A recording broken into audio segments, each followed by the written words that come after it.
সংবিধান, গণপরিষদ, গণভোট, নানান ভারী ভারী আলাপে আমরা মত্ত হয়ে আছি। বলছি না এগুলো অপ্রয়োজনীয়, কিন্তু এই দেশেই খুব বেসিক কিছু কাজ এই সরকার করবে। প্রায় বলতাম যে কিছু বেসিক বেঞ্চমার্ক এই সরকার তৈরি করবে, এটা চেয়েছিলাম। যেমন গরিব মানুষের পাশে দাঁড়ানো।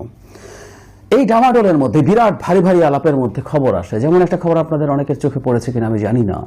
হেডলাইন প্রথম আলোর এরকম: রাজশাহীতে ওএমএস এর চাল আটা কিনতে কেউ রাত 12টা, কেউ ভোর রাত থেকে লাইনে। মানে রাজশাহীর বিভিন্ন সময় বিভিন্ন ওয়ার্ডে ট্রাকে করে 1 টন চাল, 1 টন আটা বিক্রি করা হয়। এখানে কেন এরকম করা হয়? একজন প্রতি কেজি 30 টাকা, সর্বোচ্চ 5 কেজি চাল এবং প্রতি কেজি 24 টাকা একই পরিমাণ আটা কিনতে পারে। মানে প্রায় অর্ধেক দামে 5 কেজি চাল। মানে আমরা একটা হিসাব করে ফেলি, 5 কেজি চাল যদি কেউ কেনেন, কেউ অর্ধেক দামে, তাহলে 150 টাকার মতো বাঁচাতে পারেন। সেটার জন্যই এরকম। এখানে লাইনে দাঁড়িয়ে মানুষ গভীর রাতে, রাত 2টার দিকে আমি একটু পড়ি, লাইনে দাঁড়ান নগরের মির্জাপুর এলাকার সোনাবান বেগম। তিনি লাঠিতে ভর করে চলাফেরা করেন। 2 ছেলে মারা গেছে। তিনি বলেন, গতকালকে সকালে আইছিলাম, আইসা পাইনি, পরে আজকে 2টায় আসছিলাম, এখনো আইসা বসলাম।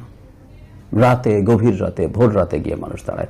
ফজরের আজানের পর লাইনে দাঁড়িয়েছিলেন হনুফার মোড়ের চায়না বেগম। কথা বলতে তার চোখ ছলছল করে ওঠে। তিনি বলেন, একটু বেশি বাড়ায় দিক, আমরা একা খেতে চাইনি, আমরা কারো হক মারতে চাইনি, বাংলাদেশে সবাই খাবো, কেউ খাবে কেউ খাবে না, আমরা তো চাইনি। আল্লাহকে স্মরণ করলে কেউ হক মারতে পারে না, কিন্তু হক মারছে আমরা সবাই, আমরা খেতে চাই। বেশিরভাগ মানুষ এখানে বয়স্ক। বুঝতেই পারি যে পরিবার চালাতে পারছেন না, তারা এসে গভীর রাতে 10-12 ঘন্টা করে লাইন দিচ্ছেন। ডিলার বলছেন, আমরা শুনেছি রাত 12টা-1টার দিকে তারা আসেন, নিষেধ করেছি, তারপরও তারা আসেন। এই ওয়ার্ড অনেক বড়, এখানে প্রয়োজনের তুলনায় দ্বিগুণ মানুষ আসেন। বাইরে দ্রব্যমূল্য অনেক বেশি, আমরা আরো বরাদ্দ বৃদ্ধি করা যায় কিনা এ কথা আমরা বলছি। 200 জনকে দেয়া যায় বলা হচ্ছে। খুব বেশি কথার কিছু নাই। এটা বাংলাদেশের চরিত্র, বাংলাদেশের চিত্র। আমরা একটা কথা খুব স্পষ্টভাবে বলতে চাই, সেটা হলো শেখ হাসিনার সময় অর্থনীতির যে অবস্থা ছিল, অর্থনীতির অবস্থা আরো খারাপ। এটার জন্য আমি এই সরকারকে ওভাবে ব্লেম করি না। সরকারের মিসম্যানেজমেন্ট আছে নানা ক্ষেত্রে, কিন্তু এই ধরনের একটা আনসার্টেইন সরকার, যেটার টেনিয়র ঠিক নেই।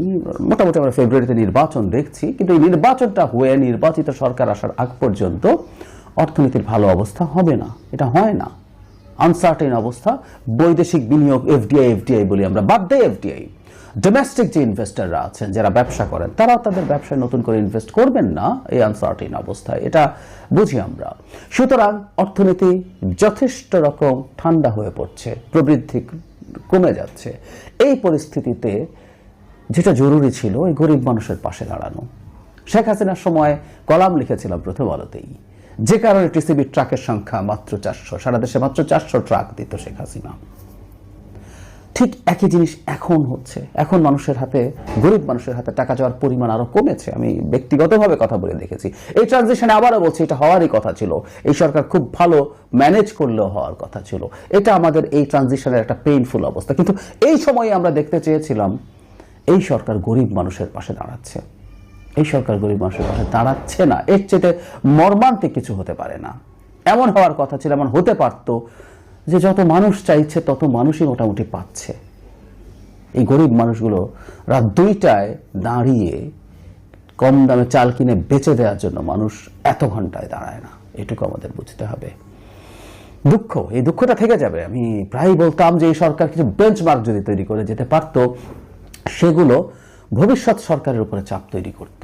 এরকম কিছু কল্যাণকর কাজ, সোশ্যাল ওয়েলফেয়ারে কিছু কাজ, স্বাস্থ্যে, শিক্ষায়, সামাজিক নিরাপত্তায়, যেটা সবচেয়ে জরুরি, এগুলো করে গেলে আমরা পরবর্তী সরকারের সময় শোরগোল করতে পারতাম। তত্ত্বাবধায়ক সরকার তো এটা পেরেছে, তুমি পারছো না কেন, তুমি করছো না কেন?